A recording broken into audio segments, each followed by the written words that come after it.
नमस्कार बच्चों, आपका अपने YouTube चैनल मैथ पावर में आपका स्वागत है। आज हम कक्षा 10 की गणित की जो बिल्कुल नए सिलेबस पर 2024-25 के सिलेबस पर आधारित है उसकी प्रश्नावली 1.1 को इस वीडियो में हल करेंगे। तो बच्चों, मैं आपको एक बात बताना चाहता हूँ कि गणित को जितनी आप हार्ड समझ रहे हो इतनी हार्ड नहीं है, बहुत ईजी है। बस शर्त यह है कि वो आपको समझ में आ जानी चाहिए और इसके लिए आपको बार बार अभ्यास की ज़रूरत होती है। तो देखिए बच्चों, आपको मैंने पिछले वीडियो में बताया था वही प्रमेय इसमें काम आएगी 1.1। तो देखिए, पहला प्रश्न हल करते हैं। निम्नलिखित संख्याओं को अभाज्य गुणनखंडों के गुणनफल के रूप में व्यक्त कीजिए। तो जो संख्याएं हैं उनको अभाज्य गुणनखंडों के गुणनफल के रूप में व्यक्त करना है। तो किस प्रकार करेंगे? इससे पहले आपको क्या करना है, भाज्य और अभाज्य संख्या का अंतर जानना जरूरी है कि भाज्य संख्या किसे कहते हैं। जिन संख्या में या जिस संख्या में एक तथा स्वयं के अलावा किसी तीसरी संख्या का पूरा पूरा भाग जाता हो तो वह भाज्य संख्या कहलाती है। और अभाज्य संख्या जिस संख्या में एक तथा स्वयं के अलावा किसी अन्य संख्या का भाग पूरा पूरा नहीं जाता हो तो वह अभाज्य संख्या कहलाती है। यानी कि हम सीधे सीधे शब्दों में ये कह सकते हैं कि भाज्य संख्या के हम टुकड़े कर सकते हैं लेकिन अभाज्य संख्या के हम और टुकड़े नहीं कर सकते। कुछ अभाज्य संख्याएं मैं आपको यहाँ बता रहा हूँ, जैसे 2, 3, 5, 7, 11, 13, 17, 19, 23। इस प्रकार आगे भी और है, संख्याएं अनंत तक जाती है ये भी, पर आपको ये संख्याएं कम से कम आपके दिमाग में होनी चाहिए। क्यों? क्योंकि इन्हीं संख्याओं का आपको ज़्यादा उपयोग करना है। तो अब देखिए, पहला सवाल मैं आपका ले रहा हूँ 140। पहले सवाल में आपकी संख्या क्या है? 140। इसका आपको क्या करना है? अभाज्य गुणनखंड करने हैं। तो आपने पिछली कक्षाओं में भी पढ़ा होगा कि अभाज्य गुणनखंड किस प्रकार करते हैं। तो देखिए, ये 140 है, इसके अभाज्य गुणनखंड मैं आपको करके बता रहा हूँ। अब देखिए, किस संख्या का आपको सबसे पहले भाग देना है ये जानकारी होना आपको बहुत ज़रूरी है, क्योंकि वहाँ संख्याएं बहुत सारी आएगी। यहाँ इसी सवाल में देख लीजिए, बहुत सारी संख्याएं हैं, बड़ी बड़ी संख्याएं भी है। तो आपको कैसे पता करना है कि भाई इसमें कौन सी संख्या का भाग देना है। तो एक बात आपको ध्यान रखनी है, जो सम संख्याएँ होती हैं, सम संख्या कौन सी होती है? जिनका इकाइकांक 0, 2, 4, 6, 8 इनमें से हो इकाई का अंक, तो वो सम संख्याएं होती है। तो आपको सबसे पहले सबसे छोटी जो अभाज्य संख्या होती है 2, उसका भाग देना है। तो इसमें 140 में हम 2 का भाग देंगे। तो देखिए, 2 का भाग 2 7 14, 0 का 0, यानी कि 70 बार गया। फिर वापस 2 का पूरा जा रहा है, तो 2 3 6 बच गया 1 10, 2 5 10। फिर देखिए, 2 का नहीं जाएगा, अब इस इकाई का अंक चेंज हो गया 5। तो 5 में या तो 3 का भाग आता है या 5 का। तो यहाँ देखिए 3 का भाग जा रहा है क्या? नहीं जाएगा। तो अब 5 का देंगे हम। 5 का देते हैं, 5 7 35, 7 में तो 7 का ही जाता है, ये एक बार। अब आपको क्या करना है, या तो नीचे लिख लीजिए 140 बराबर 140 को अभाज्य गुणनखंडों के रूप में, जो ये इधर वाली संख्या है ये सब क्या है? अभाज्य गुणनखंड है 140 के। तो देखिए 2 × 2 × 5 × 7, इस प्रकार आपको लिखना है। अगर आप चाहो तो इसे घात के रूप में भी लिख सकते हैं। कैसे?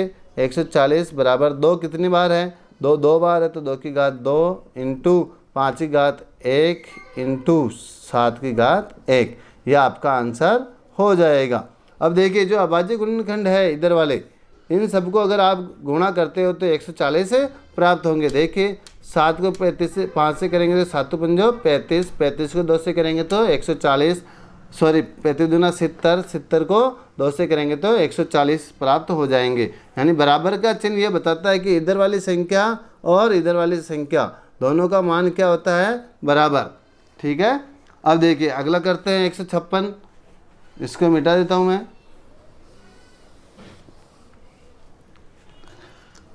दूसरा है आपके साथ 156। 156 की मैं अभाज्य गुणनखंड करता हूँ। देखिए, इसमें भी इकाई का अंक क्या है? 6, यानी कि ये संख्या क्या है, सम। तो सम में हम सबसे छोटी अभाज्य संख्या 2 का भाग दे सकते हैं, तो देते हैं। देखिए 2 7 14 बच गया 1, 2 8 16, फिर देते हैं 2 का भाग, तो 2 3 6 बच गया 1, 2 9 18। अब देखिए इसमें 3 का चला जाएगा, 3 1 3, 3 3 9 13। अब 13 में तो 13 का ही जाता है, तो 13 1 13। अब इसके सामने आप लिख लो, ये 156 है, बराबर 2 इंटू 2 इंटू 3 इंटू 13। तो अब देखिए इसको घात के रूप में लिख सकते हो, 2 की घात 2 इंटू 3 की घात 1 इंटू 13। ये क्या हो गया है, आपके आंसर। ठीक है। अब देखिए 3825 है, पहले आप इसका स्क्रीनशॉट ले लीजिए, फिर अगला प्रश्न हम हल करते हैं। अगली संख्या 3825, यहाँ ले लेते हैं 3825। ठीक है, ये तीसरा प्रश्न है आपके। इसके अभाज्य गुणनखंड करते हैं 3825 में। अब देखिए यह इकाई का अंक 5 है, इसका मतलब क्या है, ये विषम संख्या है। अब देखिए इसमें 3 का या 5 का दे सकते हैं, तो पहले 3 का भाग दे के देखते हैं। तो 3 का भाग जाएगा कि नहीं जाएगा, इसका पता करना है आपको। तो आपको 3 का जो विभाज्यता का नियम है उसके आधार पे पता लगा सकते हो।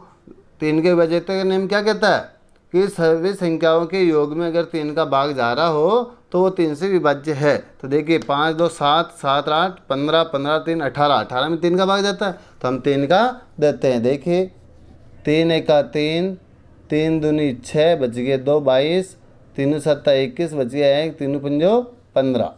फिर देखिए वापस 3 का जाएगा क्या, 7 5 12 और 2 14 और 1 15 जाएगा, तो 3 चौक 12, फिर 3 दूनी 6, 3 5 15।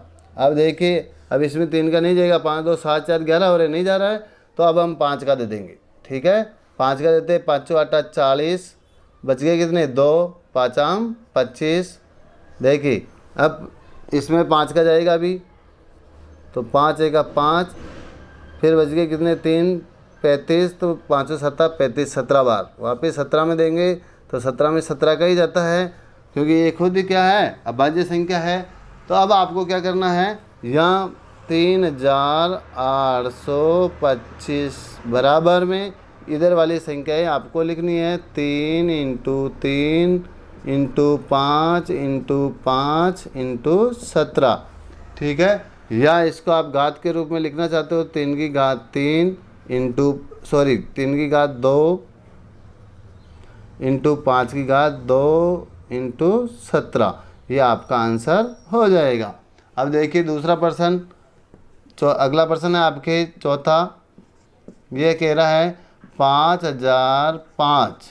ठीक है, इसके अभाज्य गुणनखंड करते हैं, तो 5005।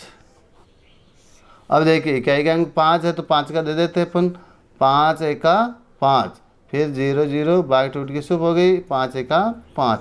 अब देखिए इसमें 3 का तो नहीं जाएगा, 2 का भी नहीं जाएगा, 7 का देते हैं, क्योंकि 5 का भी नहीं जाएगा, 7 का देते हैं। 7 1 7 बच गए 3 30, 7 चौक 28 बच गए 2 7 3 21, 143 हो गए।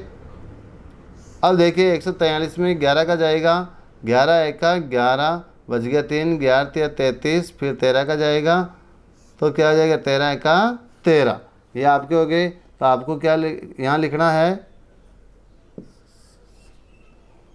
5005 बराबर 5 इंटू 7 इंटू 11 इंटू 13। ये आपका क्या हो जाएगा, आंसर हो जाएगा। अब लास्ट प्रश्न है, इसको मैं इधर कर देता हूँ। देखिए अब आपके संख्या है 7429। इसके क्या करने हैं आपको, अभाज्य गुणनखंड करने हैं।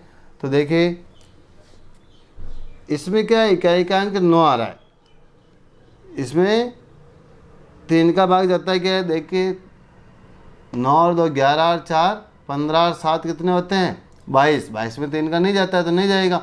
फिर देखिए 7 का जाता है क्या, 7 का भी इसमें नहीं जाएगा। तो अब 17, क्योंकि इकाई का अंक 9 आ रहा है, तो 9 किस किस में आता है, या तो 3 के वर्ग में आता है, 3 3 9, या 7 7 49। तो 7 का नहीं जा रहा है तो फिर 17 का जाएगा। तो देखिए 17 का देते हैं, 17 चौक 68, बच गए कितने, 6, 62 हो गए। फिर 17 × 51, 17 चौक 68, 17 × 51, फिर कितने बच गए, 62 में से 51 गए तो 11, ये हो गए 19, तो 119 हो गए, 17 7 119, ये आपके हो गए 437। अब देखिए 437 में 19 का जाएगा, किसका जाएगा, 19 का। तो 19 से कम 19, 19 दूना 38, ठीक है। फिर बच गए कितने, 5, 19 30 57, 23। अब 23 का देंगे तो यहाँ एक बार जाएगा, ठीक है। इस प्रकार आपके हो गया। आप यहाँ लिख सकते हो 7429 बराबर में 17 × 19 × 23, ये आपका क्या हो गया, आंसर, ठीक है। पहला प्रश्न आपके हो गया है। देखिए बच्चों, प्रश्न नंबर 2, पूर्णांकों के निम्नलिखित युग्मों के HCF और LCM ज्ञात कीजिए तथा इसकी जांच कीजिए कि दो संख्याओं का गुणनफल HCF × LCM है। तो देखिए पहला प्रश्न आपके सामने है, 26 और 91। इसका क्या करना आपको, पहले तो HCF और LCM ज्ञात करना है, 26 और 91 की, ठीक है।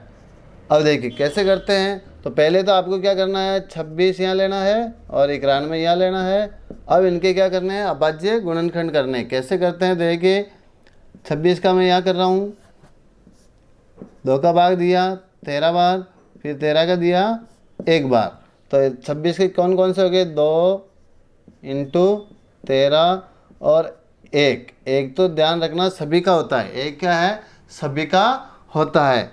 अब 91 का करना है, तो 91 का मैं यहाँ कर देता हूँ, 91 यहाँ कर देता हूँ। 91 में देखिए किस किस का भाग जाएगा, एक तो 13 का जा रहा है, एक 7 का जा रहा है। देखिए 13 का देते हैं, 13 7 91 होता है, और 7 का देते हैं तो 13 बार। तो पहले 7 का देते हैं, 7 1 7, बच गया 2, 7 3 21। फिर देखिए 13 का 13 में 1 बार, ठीक है। तो इसके कौन कौन से हो गए, 7 × 13 × 1। अब आपको क्या करना है, एक तो HCF ज्ञात करना। तो देखिए HCF किस किस का, 26 और 91 का HCF का HCF।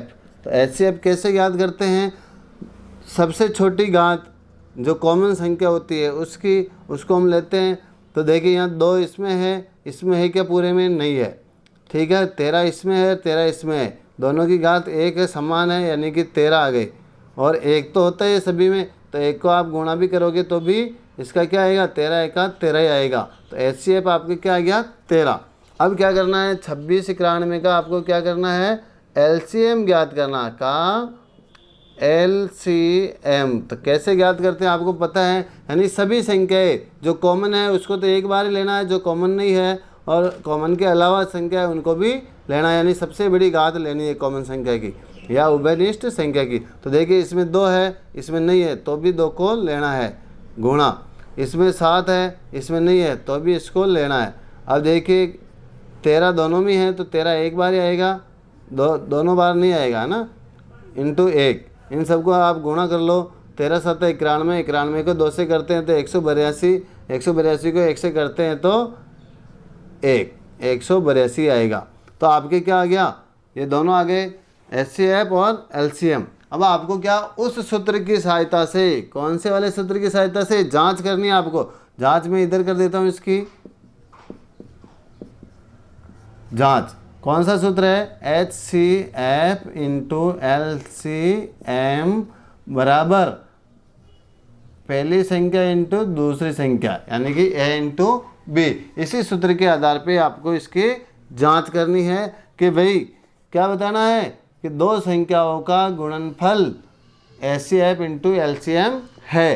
तो यहाँ HCF क्या है आपके पास 13, LCM कितना है 182 बराबर पहली संख्या यानी कि 26, A बराबर क्या है 26, B बराबर क्या है 91।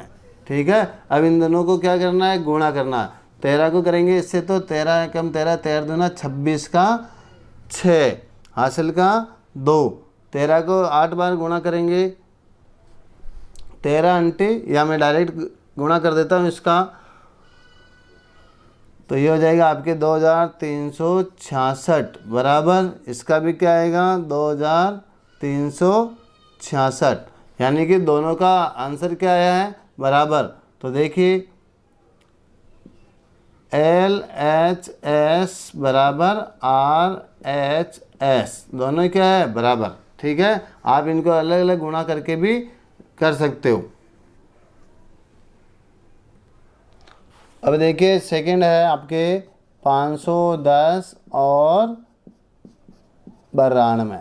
ठीक है, इसका करना है आपको, तो कैसे करेंगे 510 का क्या निकालेंगे आपको अभाज्य गुणनखंड निकालना है, अभाज्य गुणनखंड करने हैं और एक 92 के भी करने हैं। ठीक है, तो देखिए 510 का यहाँ करता हूँ मैं 510 इकाई का अंक 0 है तो 2 का दे दूंगा मैं, 2 दूनी 4 बच गया 1, 11, 2 पंजो 10 बच गया 1, 2 पंजो 10, 255 आ गया है। अब फिर देखिए 5 का चला जाएगा इसमें, 3 का भी जाएगा, देखिए 5 5 10 2 12 तो 3 का चला जाएगा, तो 3 का देंगे तो 3 8 24 बच गया 1, 3 पंजो 15, फिर 5 का देंगे तो 17 बार, 17 पंजो 85, फिर 17 का देंगे तो 1 बार। ठीक है, तो आपको यहाँ लिखना है 2 इंटू 3 इंटू 5 इंटू 17। ये तो हो गए 510 के। अब आपको निकालने हैं किसके 92 के। देखिए 2 का जाएगा, 2 चौके 8, 2 छक्के 12, फिर 2 का जाएगा, 2 दूनी 4, 2 तिया 6, फिर 23 का जाएगा 1 बार, तो यहाँ आ जाएगा आपके 2 इंटू 2 इंटू 23। ठीक है, ये इसके क्या हो गए अभाज्य गुणनखंड। अब आपको क्या ज्ञात करना है, एक तो HCF ज्ञात करना है, एक LCM ज्ञात करना है। किस किस का 510 और 92 का HCF बराबर। तो कैसे होता है देखिए, आपको पता ही है, जो इसको घात के रूप में लिखते हैं तो ये हो जाएगा 2 की घात 2 इंटू 23। तो HCF में तो हम क्या करते हैं सबसे छोटी घात को लेते हैं, तो इसमें देखिए 2 की घात 1 है वही आएगा, तो इसका HCF क्या आएगा केवल 2 आएगा। क्या आएगा HCF 2 आएगा। अब इसका क्या करना है 510 और 92 का क्या ज्ञात करना है LCM का LCM बराबर। तो कैसे ज्ञात करेंगे, बड़ी घात लेते हैं पहले तो ये देखिए 2 इसमें भी है 2 इसमें भी है, इसमें 2 की घात 2 है तो इसको लेंगे तो आप 2 की घात 2 इंटू, देखिए LCM में जो अलग संख्या होती है उसको भी लेते हैं, 3 आ रहा है इंटू, फिर 5 आ रहा है इंटू, 17 आ रहा है इंटू, 23 आ रहा है। ठीक है, अब देखिए इस घात को आप इस प्रकार भी लिख सकते हो खोलकर 2 into 2 into 3 into 5 into 17 into 23। अब इन सभी का अगर हम गुणा करते हैं तो आपके आंसर आएगा LCM, वो आएगा 23,460। ठीक है, आप इन सबको गुणा करके देख लेना, आपके आंसर ये आएगा। तो ये तो आपके क्या हो गया LCM। अब आपको उत्तर की जांच करनी है, तो आपके HCF क्या है 2, LCM क्या आया है 23,460 बराबर पहली संख्या क्या आपके 510 इंटू दूसरी संख्या क्या है 92, यानी इनका गुणा करते हैं तो ये तो देखिए डबल हो जाएगी सीधी, 23,000 की सीधी डबल और 460 की भी डबल, तो ये हो जाएगी आपके 46,920। ठीक है, और इधर आप 510 को गुणा करते हो तो देखिए यहाँ कर लेते हैं 510 को किससे गुणा करना है 92 से, तो तो 2 0 0, 2 एका 2, 2 पंजो 10, फिर 9 से करते हैं 9 0 0, 9 एका 9, 9 पंजो 45। ठीक है, जोड़ लेते हैं 0 2 9 5 1 6 4, कितना है 46,920। तो दोनों पक्ष क्या हुए आपके बराबर 46,920। तो LHS बराबर RHS। ठीक है, तो आपके उत्तर की जांच हो गई। अगला देखिए 336 और 54 का। तो देखिए ये आपके 336 और ये आपके 54, इनके क्या करने हैं आपको अभाज्य गुणनखंड। तो यहाँ मैं कर रहा हूँ 336 की। देखिए इकाई अंक 6, सम है तो 2 का भाग देते हैं। 2 एका 2, बच गया 1, 2 छक्के 12, बच गया 1, 2 आठे 16, 168 हो गया। फिर देखिए वापस 2 का चला जाएगा, 2 आठे 16, 2 चौके 8, फिर 2 का चला जाएगा, 2 चौके 8, 2 दूनी 4 42, फिर 2 का चला जाएगा, 2 दूनी 4, 2 एका 2। अब देखिए 21 में 3 का जाएगा, 3 7 21, 7 में फिर 7 का जाएगा एक बार। ठीक है, तो आप जगह कम है, इधर ले लेता हूँ 336 को। कौन कौन से हो गए, घात के रूप में लिखना चाहो तो डायरेक्ट घात के रूप में भी लिख सकते हो। 1 2 3 4 बार है तो 2 की घात 4 इंटू 3 इंटू 7। ठीक है, अब 54 का कर लेते हैं। तो देखिए 2 का भाग जाएगा, 2 दूनी 4, 2 7 14, फिर 2 का नहीं जाएगा तो अब 3 का दे देते हैं। 3 नाम 27, फिर 3 का चला जाएगा 3 बार, फिर 3 का जाएगा 1 बार। तो आपके यहाँ क्या हो गए टुकड़े, एक तो हो गया 2 इंटू 3 कितनी बार है 1 2 3 बार, तो 3 की घात 3। ठीक है, ये हो गए आपके अभाज्य गुणनखंड। अब इनका क्या ज्ञात करना है, एक तो HCF ज्ञात करना है, किस किस का 336 व 54 का। 54 का HCF बराबर, तो यहाँ कर लेते हैं। देखिए HCF क्या करते हैं, एक तो कॉमन जो संख्या होती है, कॉमन संख्या उसका जो सबसे छोटी घात है वो वाली संख्या आपको लेनी है। तो देखिए इसमें 2 है, इसमें भी 2 है। ठीक है, तो छोटी घात किस में है, इसमें। तो छोटी घात क्या है, 2 की घात 1 इंटू, देखिए 3 इसमें भी है 3 इसमें भी है, लेकिन इसमें घात बड़ी है और इसमें छोटी है, तो आपको इसमें सबसे छोटी घात वाला लेना है। तो HCF हो जाएगा 3 दूनी 6। अब आपको क्या ज्ञात करना है, LCM किसका, 336 और 54 का LCM ज्ञात करना का LCM। तो LCM में क्या होता है, सबसे बड़ी घात लेनी होती है। देखिए 2 की घात 4, तो आप इसको इस प्रकार भी लिख सकते हो 2 इंटू 2 इंटू 2 इंटू 2, क्योंकि गुणा करने में आसानी रहेगी। फिर देखिए 3 इंटू 3 इंटू 3 इंटू 7। तो अब देखिए आप इन सबको गुणा कर लीजिए, क्या है गुणा कर लीजिए। तो आपके ये क्या आएगा 3024 आएगा, क्या आएगा 3024। कैसे आएगा, गुणा कर लीजिए, 7 3 21, 21 या 63, 63 को फिर 3 से कर लो, 63 को हम 3 से करते हैं, 3 3 का 9, 3 छंग 18,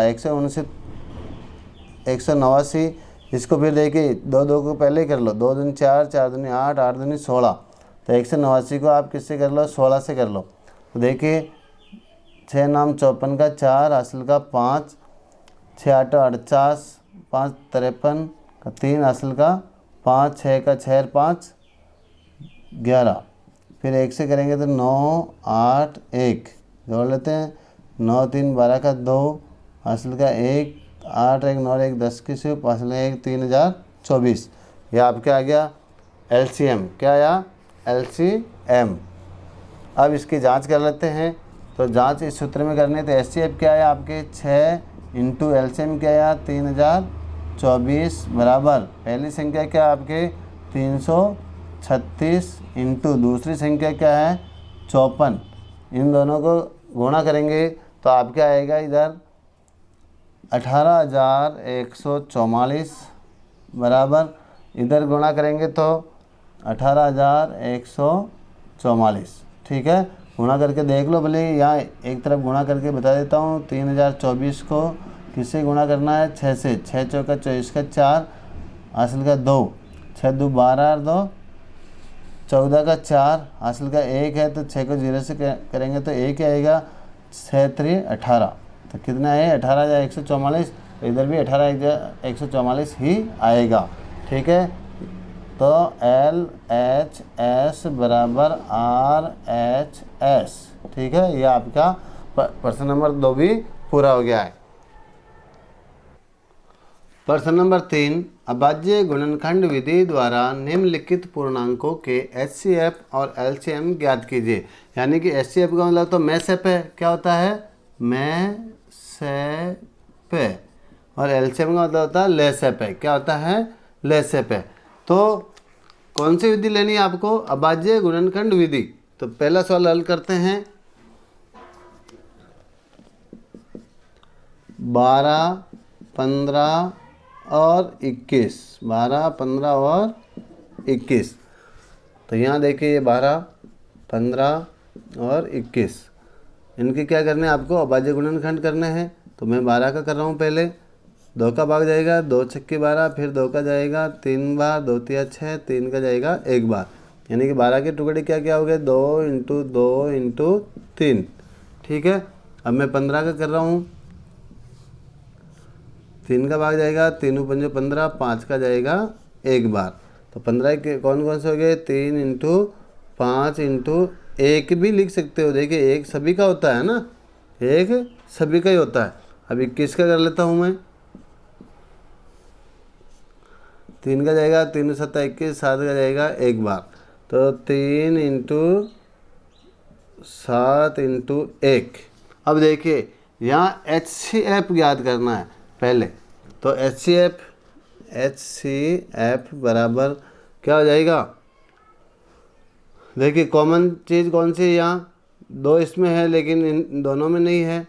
3 इसमें है और इसमें है, तो ये 3 आ जाएगा। अब देखिए 1 इसमें है, 1 तो सभी में ही है, तो 1 को आप गुणा कर सकते हो, कोई दिक्कत नहीं। अब देखिए 5 इसमें है, ऊपर वाले में नहीं है, नीचे वाले में नहीं है। 7 इसमें है, ऊपर वाले दोनों में नहीं है, तो क्या आएगा आपके? 3 × 1 यानी कि 3। HCF क्या हो गया आपके? 3। अब LCM ज्ञात करते थे। LCM में क्या होता है? सभी संख्याओं को हम लेते हैं। देखिए 2 × 2, 2 × 2 × जो कॉमन है उसको एक बार लेते हैं। तीनों में कॉमन कौन सा है? 3, तो एक बार आ जाएगा 3 × देखिए 5 इसमें है × 7। ठीक है, अब इन सबको गुणा करते हैं। तो देखिए 2 दूनी 4, 4 3 12, 12 5 60, 6 7 तो 42, तो कितने हो गए? 420। LCM क्या हो जाएगा आपके? 420। ठीक है, इस प्रकार करना है। अब देखिए दूसरा प्रश्न। 17 23 और 29। देखिए बच्चों इन संख्याओं को ध्यान से, ये सारी ऑटोमेटिक क्या है? पहले से ही क्या है? अभाज्य संख्याएं हैं, तो इनके अभाज्य गुणनखंड ये स्वयं ही है। ठीक है, तो 17 को आप लिख सकते हो 17 × 1। 23 को आप लिख सकते हो क्या? 23 × 1। 29 को आप लिख सकते हो 29 × 1, क्योंकि इनमें इनके अभाज्य गुणनखंड नहीं हो सकते हैं। ठीक है, तो अब देखिए इसमें HCF क्या आएगा? HCF बराबर, HCF दोनों में, तीनों में कॉमन जो चीज़ होगी, संख्या होगी, वही क्या है? HCF होगा। तो तीनों में केवल 1 आ रहा है, तो इसका HCF क्या हो जाएगा? 1। अब आपको इसका LCM ज्ञात करना है। LCM में क्या? देखिए इसके अंदर 17 है, इनमें नहीं है, तो 17 को भी लेना है। जो नहीं है सभी में उसको भी लेना है, जो हटके है ना। 23 इसको लेते हैं, 29। अब इन सबको गुणा करोगे तो क्या आंसर आएगा आपके? 11,339। क्या आएगा? 11,339। देखिए मैं आपको गुणा करके बताता, लेकिन समय ज़्यादा लगेगा, इसलिए आप गुणा कर लेना। फिर अगला तीसरा प्रश्न। 8 9 और 25 तो देखिए इसमें कैसे ज्ञात करेंगे। 8, 9 और 25। अब इनके अभाज्य गुणनखंड इधर कर लेते हैं। 8 का करता हूँ मैं, देखिए 2 का भाग जाएगा 2 चौके 8, 2 का जाएगा 2 दूनी 4, फिर 2 का जाएगा एक बार, यानी कि 2 इंटू 2 इंटू 2। ठीक है, इसको अगर घात के रूप में लिखोगे तो 2 की घात 3 हो जाएगा। क्या हो जाएगा? 2 की घात 3। नहीं तो आप ऐसे भी लिख सकते हो। अब मैं 9 का निकालता हूँ। 9 में किसका जाएगा? 3 का। 3 3 का 9, वापस 3 का एक बार, तो 9 का क्या हो जाएगा? 3 इंटू 3। देखिए इंटू 1 भी आपको करना है। ठीक है, अब 25 का निकालता हूँ मैं। 5 का, 5 25, फिर 5 का एक बार। ठीक है, तो क्या हो जाएगा? 5 इंटू 5 इंटू 1। अब देखिए यहाँ HCF ज्ञात करना है। HCF, तो HCF में जो कॉमन संख्या होती है या कॉमन उभयनिष्ठ जो संख्या होती है उसकी सबसे छोटी घात लेनी है। तो यहाँ 1 है, 1 की 1 घात है, तो HCF आपका क्या हो जाएगा? 1। अब LCM ज्ञात करना है। क्या करना है? LCM। LCM में क्या सभी संख्या आ जाएगी? 2 into 2 into 2 into 3 into 3 into 5 into 5। ठीक है, अब इनको गुणा कर लो, या तो ऐसे कर लो 5 25, 25 या 75, 75 को फिर 3 से करो, या फिर इसको ऐसे कर लो। 75 को 3 से करोगे तो क्या हो जाएगा? 150। 225 को 2 से करोगे तो 450, 450 को 2 से करोगे 900, 900 2 से करेंगे तो 1800। तो आपका एलसीएम क्या आ जाएगा?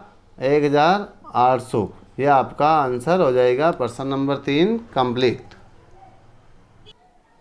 देखिए बच्चों, प्रश्न नंबर 4, HCF 306 657 बराबर 9 दिया गया है। यानी कि संख्या है आपके 306 और 657 का HCF 9 दिया गया है। आपको क्या ज्ञात करना है? एलसीएम ज्ञात करना है। किनका? संख्या 306 और 657 का ज्ञात कीजिए। तो कैसे ज्ञात करते हैं आपको पता है, सूत्र है इसमें। यहाँ आपके हल करते हैं इसको, हल। ठीक है, HCF किस किस का है? 306 657 बराबर आपको दिया है 9। ठीक है, एलसीएम आपको ज्ञात करना है। ठीक है, ए आपको यानी पहली संख्या दे रखी है 306, बी आपको दे रखी है 657। तो कैसे याद करते हैं आपको पता ही है। ये सूत्र है आपके HCF इंटू LCM बराबर A इंटू बी, यानी पहली संख्या इंटू दूसरी संख्या। तो देखिए यहाँ HCF आपको दे रखा है 9 इंटू LCM आपको ज्ञात करना है, और पहली संख्या आपके हैं 306 इंटू 657। ठीक है, अब देखिए LCM रह जाएगा इधर, क्योंकि 9 इसकी गुणा में है तो उधर किधर जाएगा? भाग में। तो 306 इंटू 657 बटे में 9। अब 9 का भाग देना है इसमें। ठीक है, तो देखिए 306 में जाएगा क्या? 6 3 9 हो रहा है, इसमें चला जाएगा 9 1 का 9, 9 3 27, बच गए कितने? 3, तो 9 चौका 36, 34 बार। अब क्या करना है? 34 को एलसीएम क्या हो जाएगा? एलसीएम बराबर हो जाएगा 34 इंटू 657, यानी इन दोनों को गुणा करेंगे। तो देखिए यहाँ कर लेते हैं 657 इंटू 34, 4 7 28 का 8 हासिल का 2, 4 5 20, 2 22 का 2 हासिल का 2, 6 चौका 24, 2 26 इंटू 3 7 21 का 1 हासिल का 2, 3 5 15, 2 17 का 7 हासिल का 1, 3 6 18, 1 19। अब जोड़ लेते हैं 8 2 और 1 3, 6 7 13 का 3 हासिल का 1, 10 2 12 का 2 हासिल का 1 2। तो आपके आंसर आया है 22,338। एलसीएम क्या आ जाएगा 22,338, यह आपका आंसर हो जाएगा। ठीक है। प्रश्न नंबर 5, जांच कीजिए कि क्या किसी प्राकृत संख्या n के लिए संख्या 6 की घात n अंक 0 पर समाप्त हो सकती है। तो देखिए 6 की घात n, हल करते हैं हम इसको। 6 की घात n, ठीक है। ये क्या, इसको हम अगर इसकी घात n का मतलब प्राकृत संख्या के रूप में है और वो अनंत तक हो सकती है, तो क्या किसी भी घात पर ये 0 हो सकती है क्या? इसका इकाई अंक 0 हो सकता है क्या? 0 पे समाप्त हो सकती है क्या? इसकी जांच करनी है। तो आप देखिए n का मतलब क्या होता है, n यानी प्राकृत संख्याएं क्या होती है, 1 से शुरू होती है, 1 2 3 4 से लेकर अनंत तक जाती है। क्या है ये? अनंत तक जाती है। और अब हम क्या है 6 के क्या करेंगे, अभाज्य गुणनखंड। तो अभाज्य गुणनखंड करेंगे तो देखिए 6 में 2 का भाग जा रहा है 3 बार, 3 का 1 बार, यानी कि इसके टुकड़े क्या है 2 इंटू 3। तो मैं इसको इस रूप में लिख सकता हूँ, 2 इंटू 3 की घात n के रूप में लिख सकता हूँ। तो अब देखिए अगर इसके अभाज्य गुणनखंड इस रूप में होते, कौन से रूप में, 2 इंटू 5 के रूप में, तो देखिए 5 को 2 से गुणा करोगे तो क्या आ रहा है 10। ठीक है। अगर इस 6 के अभाज्य गुणनखंड के टुकड़े अगर 2 इंटू 5 के रूप में होते तो ये किस पे समाप्त होती, 0 पर। किस पे होती, अंक 0 पे समाप्त हो सकती थी। लेकिन ये तो 2 इंटू 3 का है। तो अब आपको इसका आंसर किस प्रकार लिखना है, तो ये इस प्रकार लिखना आपको, चूँकि 6 का गुणनखंड, 6 का गुणनखंड करने पर यह 2 इंटू 5 का रूप नहीं बनाती है, नहीं बनाती है। अतः 6 की घात n जहाँ n प्राकृत संख्या है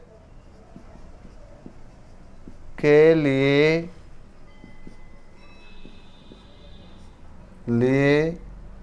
अंक 0 पर, के लिए अंक 0 पर समाप्त नहीं होगी, नहीं होगी।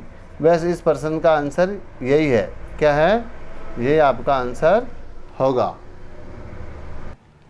प्रश्न नंबर 6, व्याख्या कीजिए कि 7 इंटू 11 इंटू 13 प्लस 13 और 7 into 6 into 5 into 4 into 3 into 2 into 1 plus 5 भाज्य संख्याएं क्यों है। मतलब ये कह रहा है भाज्य संख्याएं तो है ये, लेकिन क्यों है इसका कारण बताना है। तो भाज्य और अभाज्य संख्या आपको पता होना चाहिए। भाज्य संख्या है जिसके हम टुकड़े कर सकते हैं, अभाज्य संख्या है जिसके हम और टुकड़े नहीं कर सकते। सिंपल भाषा में वो होती है। तो अब देखिए इसको कैसे हल करेंगे, तो हल करते हैं। हल, पहली संख्या आपके हैं 7 इंटू 11 इंटू 13 प्लस 13। ठीक है। देखिए प्लस का चिन्ह आता है या माइनस का चिन्ह आता है, वहाँ से ये पद अलग हो जाते हैं। ये पूरा एक पद हो गया, ये पूरा एक पद हो गया। अब इन दोनों में जो कॉमन आ रहा है उसको बाहर ले लेते हैं। देखिए इसमें भी 13 है, इसमें भी 13 है, तो 13 को मैं क्या कर लेता हूँ, कॉमन बाहर ले लेता हूँ, उभयनिष्ठ है ये। अब यहाँ क्या बच गया, 7 इंटू 11 बच गया, प्लस 13 बाहर चला गया तो यहाँ 1 बच गया। क्या बच गया, 1 बच गया। अब देखिए 11 को 7 से गुणा करते हैं तो क्या हो जाएगा 13, 11 7 77 प्लस 1, तो ये हो जाएगा 13 इंटू 77 में 1 को जोड़ देंगे तो क्या हो जाएगा 78। ठीक है, तो 13 इंटू 78 आ गया, यानी इसके क्या है 2 टुकड़े हो रहे हैं आराम से, और 78 के हम और टुकड़े कर सकते हैं। तो आपको यहाँ क्या लिखना है, संख्या के, क्या लिखना है, संख्या के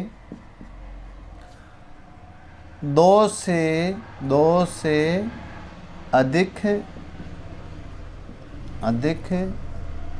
गुणनखंड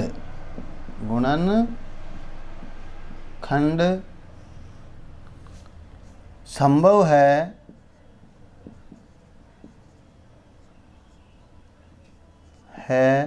अतः यह भाज्य संख्या है, अतः यह भाज्य संख्या है। इसका आंसर ये हो जाएगा। अब आपको क्या करना है, दूसरा 7 into 6 into 5 into 4 into 3 into 2 into 1 plus 5 है। तो अब देखिए यहाँ से ये पूरा एक पद हो गया और यहाँ से ये एक हो गया। इन दोनों में कॉमन क्या है, इधर 5 है तो इधर भी 5 है, 5 को ले लेते हैं। या इधर क्या बच जाएगा 7 into 6 into 4 into 3 into 2 into 1 और प्लस 1 बच जाएगा। ठीक है, इस प्रकार अब इन सबको गुणा कर लेते हैं। इन सबको गुणा करते हैं तो यह आ जाएगा 5 1008 प्लस 1। ठीक है, अब इसको इसमें जोड़ते हैं तो 5 इंटू 1009 हो जाएगा। 1008 में 1 को जोड़ते हैं तो ठीक है 1009 को 5 से। तो यहाँ भी आपको यही लिखना है कि संख्या के 2 से अधिक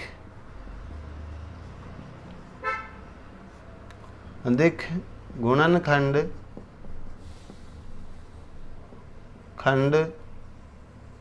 संभव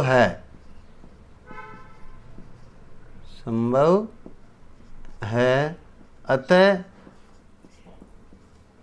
यह भाज्य संख्या है, यह भाज्य संख्या है। यह आपका आंसर हो जाएगा। प्रश्न नंबर 6 पूरा है। प्रश्न नंबर 7 है, किसी खेल मैदान के चारों ओर एक वर्ताकार पथ है। इस मैदान का एक चक्कर लगाने में सोनिया को 18 मिनट लगते हैं, जबकि इसी मैदान का एक चक्कर लगाने में रवि को 12 मिनट लगते हैं। मान लीजिए वे दोनों एक ही स्थान और एक ही समय पर चलना प्रारंभ करके एक ही दिशा में चलते हैं। कितने समय बाद वे पुनः प्रारंभिक स्थान पर मिलेंगे। यानी कि वर्ताकार पथ जानते हो आप, खेल मैदान के चारों तरफ ट्रैक होता ही है। वर्ताकार पथ का मतलब रास्ता गोल गोल होता है, और इस मैदान का एक चक्कर लगाने में सोनिया को 18 मिनट लगते हैं, जबकि रवि को 12 मिनट लगते हैं, और दोनों एक स्थान से शुरू करते हैं। ठीक है, तो दोबारा वो कब उसी स्थान पर मिलेंगे, पुनः प्रारंभिक स्थान पर मिलेंगे। तो इस प्रकार के प्रश्नों में आपको क्या करना है, लसाअ ज्ञात करना है, यानी एलसीएम ज्ञात करना होता है। तो हम इनका एलसीएम ज्ञात करते हैं, हल करते हैं इसे। हल देखिए सोनिया को तो कितना टाइम लग रहा है, सोनिया का समय बराबर 18 मिनट, रवि का समय बराबर 12 मिनट। अब इनका क्या करना है, एलसीएम ज्ञात करना है। तो इसके इन दोनों के हम अलग अलग भी अभाज्य गुणनखंड कर सकते हैं और एक भी कर सकते हैं। ठीक है, तो मैं 18 करता हूँ, 2 नाम 18, 3 का दूंगा, 3 3 9, फिर 3 का दूंगा एक बार। तो 18 का क्या हो जाएगा 2 इंटू 3 इंटू 3। 12 का करता हूँ, 2 छक्के 12, फिर 2 का दिया, 2 तिया 6, 3 का दिया एक बार। तो 12 का क्या हो जाएगा 2 इंटू 2 इंटू 3। एलसीएम ज्ञात करना है। तो घात के रूप में अगर इनको लिखते हैं हम 18 के 2 की घात 1 इंटू 3 की घात 2 और 12 का लिखते हैं तो 2 की घात 2 इंटू 3 की घात 1। तो इनमें क्या है, बड़ी घातों को लेना है, ठीक है। तो एलसीएम ज्ञात करते हैं। एलसीएम बराबर, देखिए इसमें 2 की घात 2 बड़ी घात लेनी होती है, 2 की घात 2 इंटू इसमें 3 की घात 2, ठीक है। इनको खोल के कर लेते हैं, 2 इंटू 2 इंटू 3 इंटू 3, तो 3 3 का 9, 9 दूनी 18, 18 दूना 36, यानी कि 36 मिनट बाद, 36 मिनट बाद क्या है, सोनिया और रवि मिलेंगे। तो आपको लिखना है सोनिया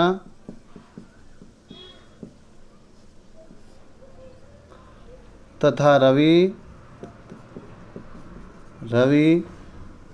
दोनों 36 मिनट बाद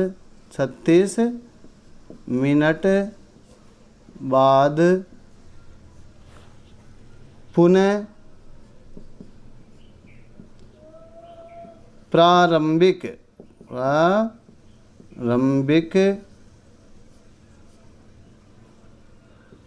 स्थान पर एक साथ मिलेंगे,